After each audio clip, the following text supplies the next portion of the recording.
Okay, here we go. We're grabbing lunch.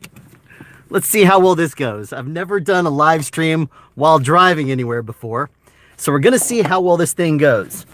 Don't know if it's gonna drop the connection. Don't know if we're gonna have a good solid connection. Don't know what's gonna happen here. It's gonna be a lot of fun, a great adventure. So let's see if we can turn on some. Let's turn on live chat. I'm going to try to stay aware of what's going on. Hopefully the picture won't drop or anything like that. And we're going to have ourselves a nice little handy dandy stream. And hopefully you don't watch me crash into someone. Okay.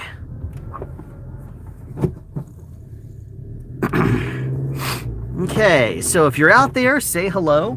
I am inspired to do this live stream by my friend Michael Wynn and Matt Price. Michael Wynn scheduled a live stream today at 12:30, and if you missed it, really awesome. I think he said it was his first live stream.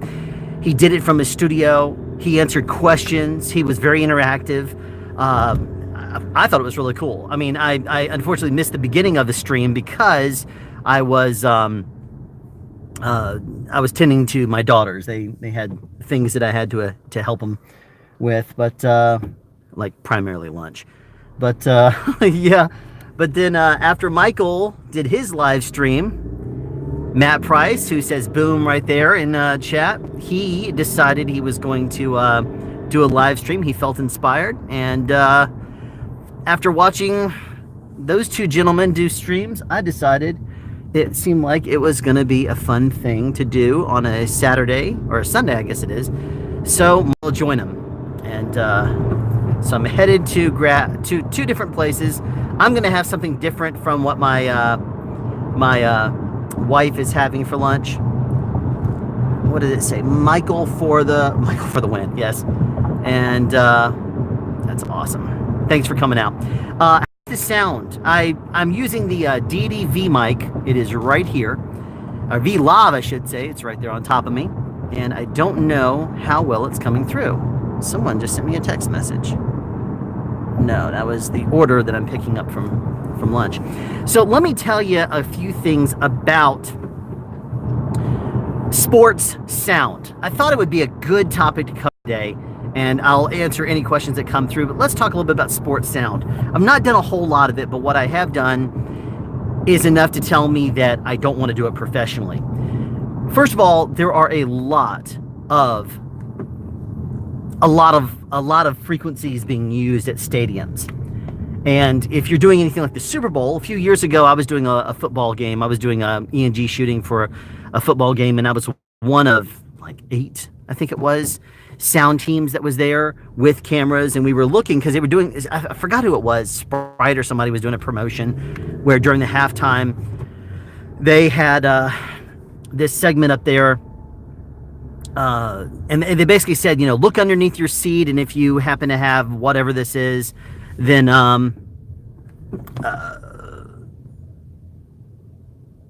sports sound topic, yeah.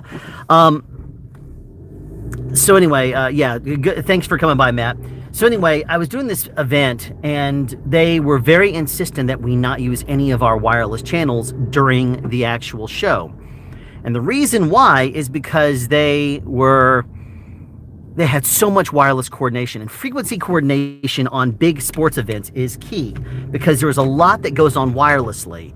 The cameras that are remote down there are usually hardlined and stuff, but then a lot of the communication is also. But there is wireless that happens from the field, or like in the case of the Super Bowl tonight, it's going to be, you might have one or two people that are doing, the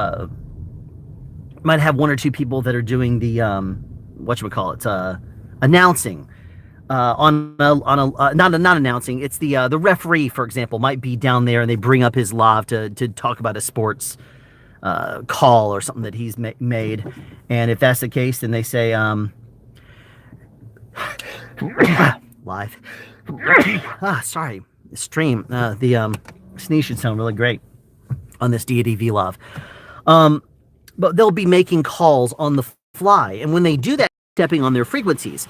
And even if I scan and say, oh, there's nothing in the air, that doesn't mean that if I move to a different place, it's not going to interfere with their system. So they always say I have to shut down all my wireless during the actual game. And usually there's a lead up time also. So because it's the Super Bowl and we're doing Michael, I said that I was inspired. Matt Wynn, I'm combining everyone's name. Michael Wynn did a stream today, and if you missed it, it was solid as a rock. It was really awesome. Happened at 12:30, and then when he was done just after half an hour, then it ended up Matt Price decided he was inspired by Michael to do one, and he did one as well. As soon as he was done, I was like, you know what? Great things happen in threes. I might as well stream while I go to grab lunch. And because it's Super Bowl day, I'm actually going to have a large milkshake here. So you're going to hear my order here at Sonic. And this is only me getting this thing because I'm probably going to go back to the house and probably share. Hi there. If I could get a large, yay large. Let's do a hot fudge shake, please. What else? That'll. Is that large? Is that going to be all for you? That's it. Yeah. $4.97. Thank you. Okay. So anyway, about this topic, if you happen to do any kind of sports sound, and they'll shut down all your wireless as soon as you enter the stadium, and it's just because they don't want you stepping on any of their stuff that they're going to have potentially going out live over the air or anything like that. You know what? If it were the Super Bowl, then I would probably not care nearly as much about grabbing a huge monster size. Wait until you see the size of this milkshake. This thing is insane.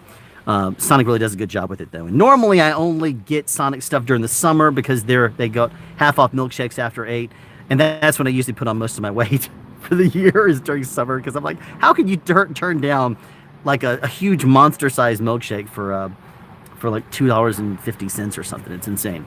Anyway, when I've gone and done ENG stuff at sports places like this, like the stadium, the Georgia Dome is the one that we used to have here in Georgia, and now we have the new Mercedes-Benz Stadium, which is where the Super Bowl is going to be out tonight.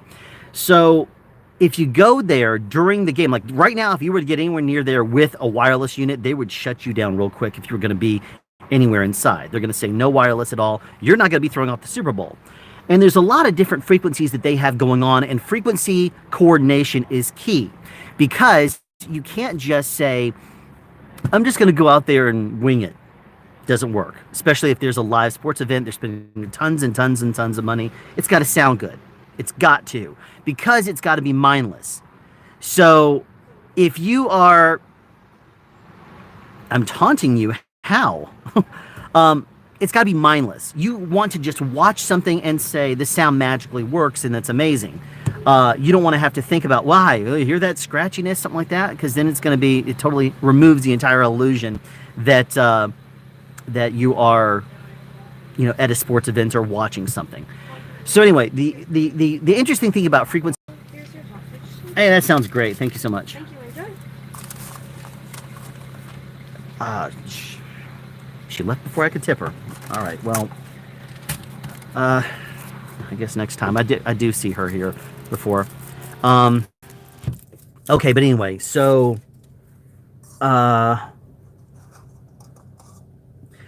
anyway, when you do this wireless coordination, the very first frequency that you put up in the air creates one little spike. Then the second one, sorry, how to eat a cherry. The second one, like I said, man, this is Super Bowl day. I'm gonna have a feast and have a monster sized one. Crazy, right? Yeah, sorry, I'm driving. Hopefully the sound is actually sounding decent, because as long as the sound is coming through, sorry. I can see your comments though. It's probably because it's trying to, for whatever dumb reason, it's probably trying to stream at 1080p as opposed to 720p, which is what my default setting is at the house. All right, so anyway, frequency coordination for something like the Super Bowl. when you start off and you're doing any kind of frequency coordination for a big event, you have to start off in front of your antennas or in your space, maybe in the center of wherever you happen to be. You set up multiple different, antennas, maybe helicals, maybe just the same kind of bat wings or something like that we use in the film industry. Whatever kind of antennas you're going to use, you set those up. And then someplace near the middle, or, you'll probably want to walk them, in all honesty, you turn on your first channel. Or you actually scan the air and you find out what that first channel frequency should be. And then based on what it tells you to set that transmitter to, you set that transmitter to that frequency, and then you're good. Then you pull out your second frequency, your second channel, and you you scan the air again, and you find out what the next best channel is. Then you select that frequency on that transmitter. Then you do the same thing for every channel you need to. Now, if you have certain frequencies that are only going to be in certain areas, or certain mics that are only going to be in certain areas, then obviously you want to be in those areas when you do your scan, and you have the person that's going to be, setting the frequency up. You want to have it there in that environment, because if it's like at this side of the stadium and then you have another frequency on the other side, it could be catching, some weird RF from business nearby or something, and it doesn't affect your other side of your stadium. So it's one of those things where having that at least set up is 720p. Okay, well, I guess my 4G sucks. Sorry about that. So anyway, that's how you basically do it. You scan the air, you say what's the best frequency, you put your transmitter on that, and you leave it on. Then you select your second frequency, and you get that channel ready. You scan the air, find out what the next best frequency is. Then you set the transmitter on that one, and then you get your third transmitter ready. You don't turn it on yet. You scan the air, find out what your third frequency is, because here's what happens if you look at something like RF. So if you turn on one frequency in the area, you're going to see one little spike. If you put on a second frequency, you're going to see a second little spike, but you're also going to see something that is probably going to be related to some sort of an overtone or harmonic of the two. So you turn on two transmitters and it's going to make 3 spikes. You turn on a third transmitter in that area, and suddenly you're going to end up with something like 4 spikes. Who is this? This is Soundspeed. Hello there in New Zealand. No, that's Boom Sound. Sorry, I thought that was Soundspeed in New Zealand. He should be asleep right now. So if he pops in here, I'm going to say you're up too late. Welcome, Boom Sound. But that's the thing, is if you turn on one frequency, one transmitter, you're going to have one little spike. You turn on a second one, you're going to have 3 spikes total.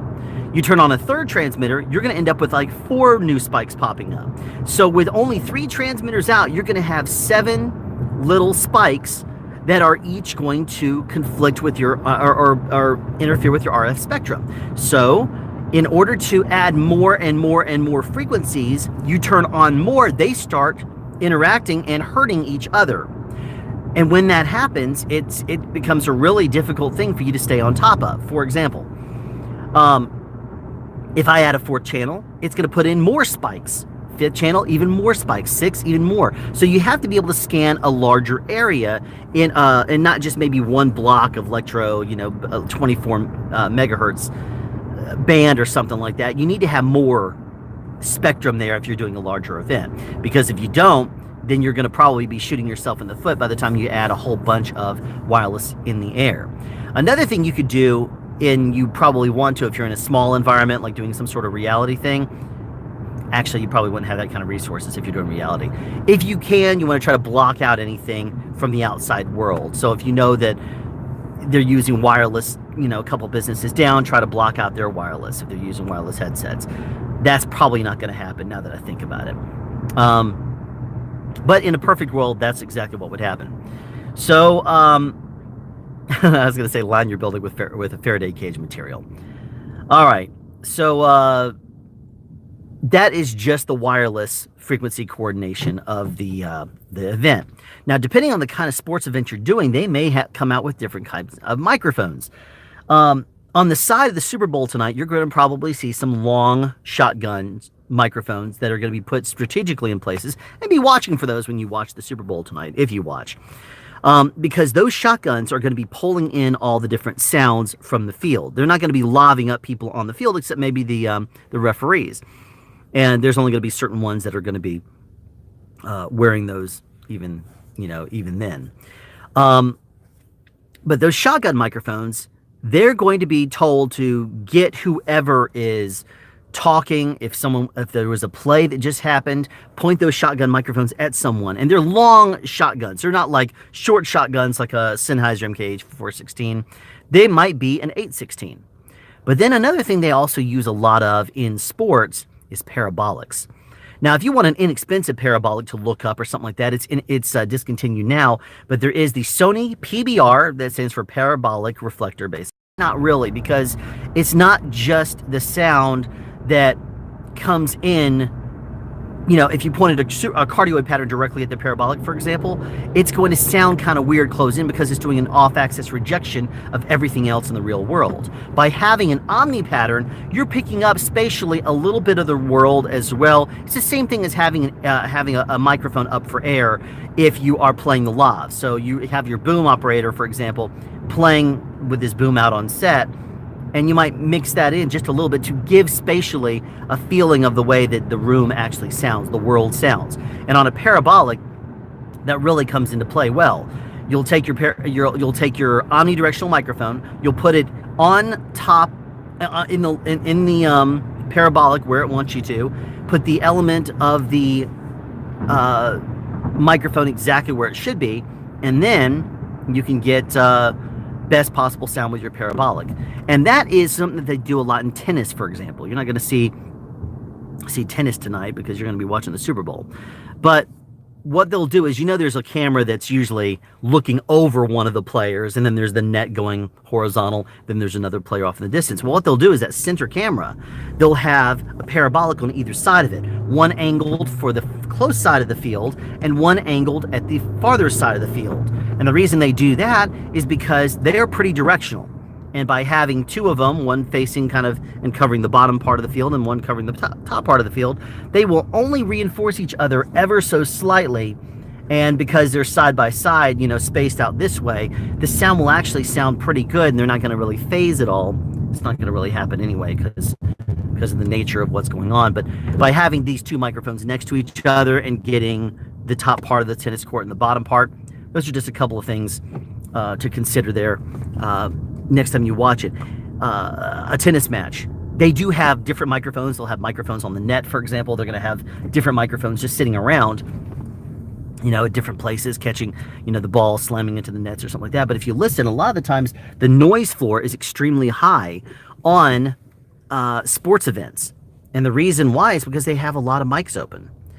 And the more microphones you open, the more the noise in the background is going to come up. So they'll end up basically having quite a few microphones up, and you have that combination and collection of a whole bunch of noise, and that's kind of annoying to listen to. But unfortunately, it's the nature of sports sound. So now I'm here picking up the order of food. I need to actually see what was ordered and pick it up. So hold on one second. Howdy. Order for Alan? Yeah. Total today is going to be 3104. Okay. There you go. Thank you very much. Thank you very much. All right, let's see. This is not a plug. It just happens to be what we're eating, or my wife is eating. Oh, look at you. Okay. Let's check this out. Salad, got the bread. Oh yeah, the cheesecake looks good. Yeah, we're good. Okay. So when you're watching the Super Bowl tonight, be listening for obviously the law, for the calls that are being made by the ref and that kind of thing. But another thing to listen for is going to be anything that spatially sounds awkward. Now, that could be something that sounds more like it's picking up the whole stadium, and you have the reverb happening from the stadium. The Mercedes-Benz Stadium that they built here in Atlanta, here's what's funny about it. They built it with sound supposedly in mind, and this is what makes me laugh. You have a stadium, concrete everywhere, you have, and it is quite literally concrete because of the seats, and because that's what makes a stadium, and because it's a dome and it kind of has all this metal all over the place. What does metal do? It reflects. So you have sound in the middle of it, and the first thing that you end up running into with sound inside of a place that's filled with metal like a stadium is bounces, echoes. They're going to be all over the place. So one of the things that they're going to be trying to do tonight with the Super Bowl is eliminate those with their microphone choices by having microphones on the field, like, for example, shotgun microphones that are long reach, long shotgun microphones, not short ones. They're going to be pulling out hopefully more of the sound happening on the field. But then they're still kind of limited in that world. In the world of live sports, they're still limited because they don't lob up and wire players. Now, I was part of the team that Chipper Jones's very last baseball game he ever played, we put a lob on him.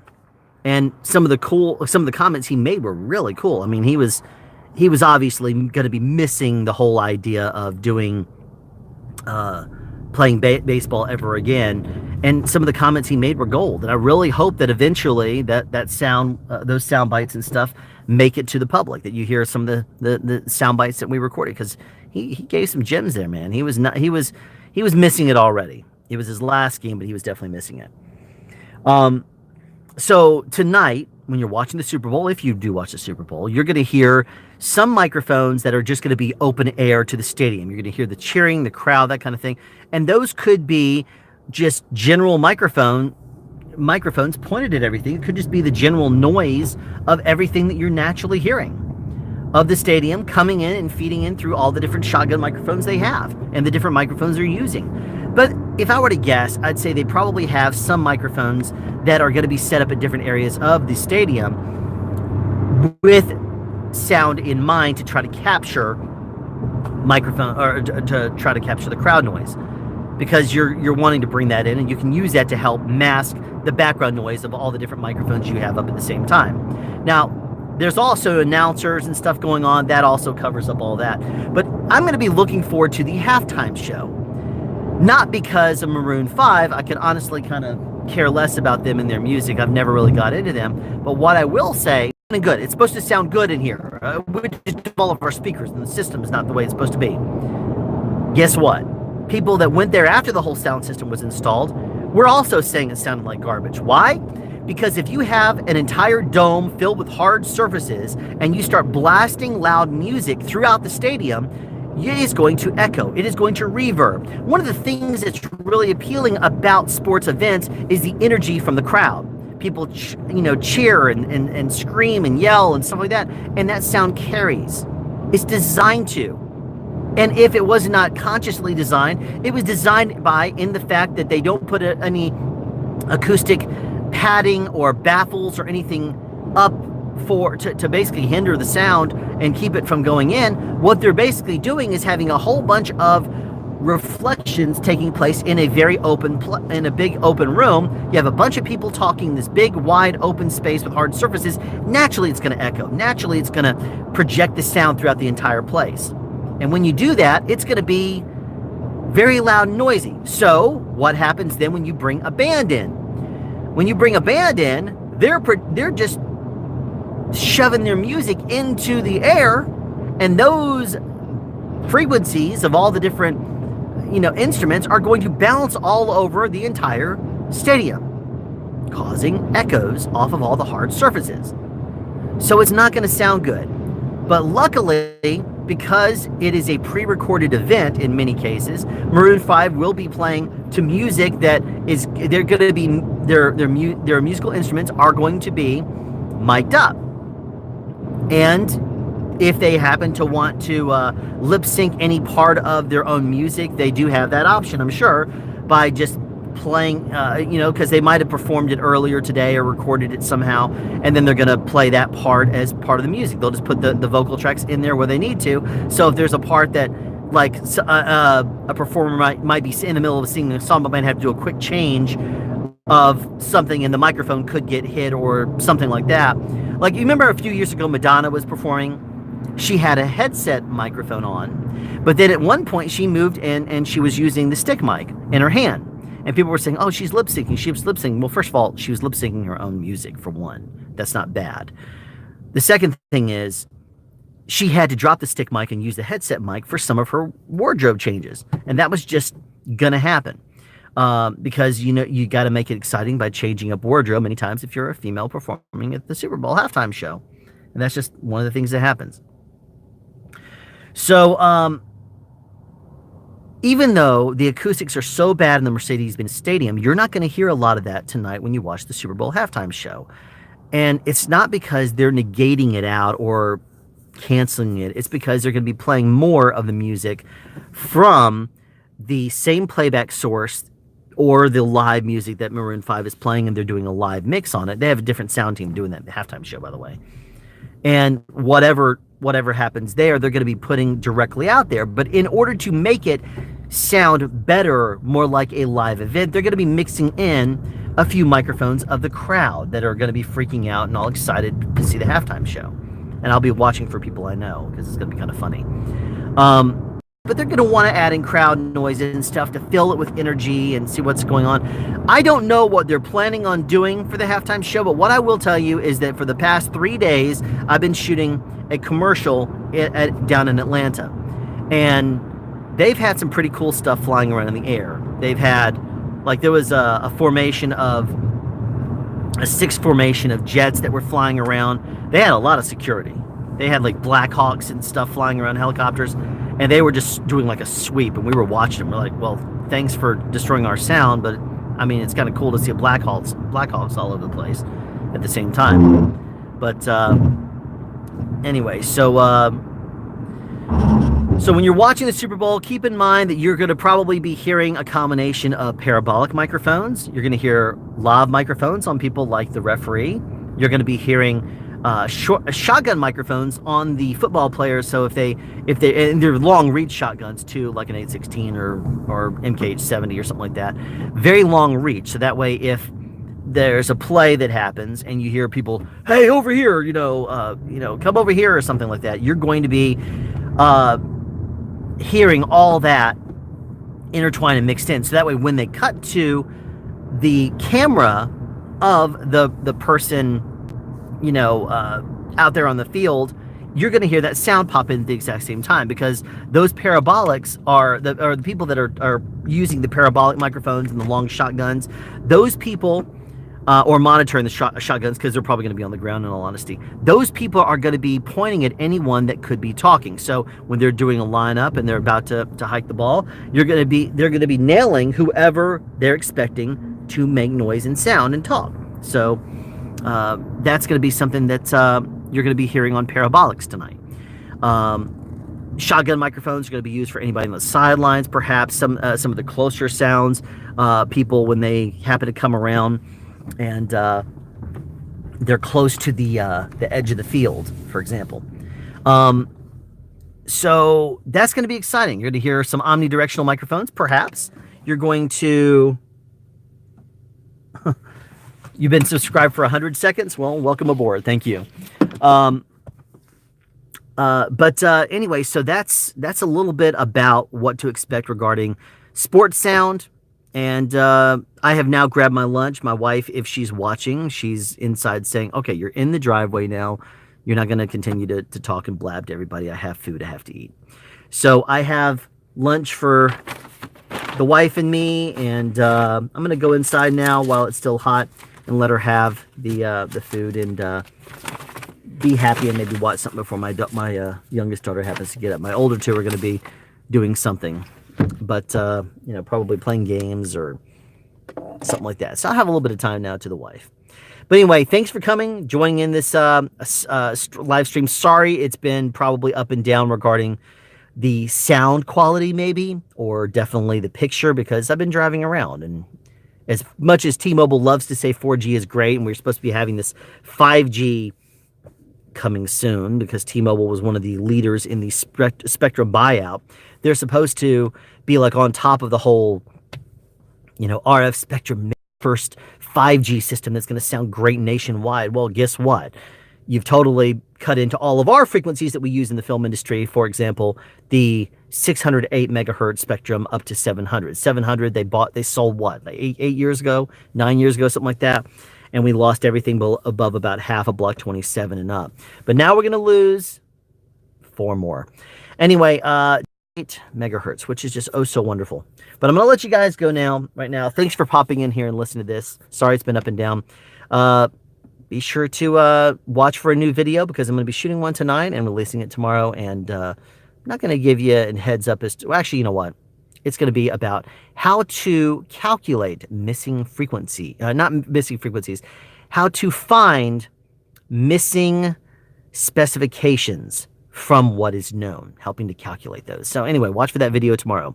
That will be something to look forward to. And in the meantime, I'm going to go for right now. So y'all take care.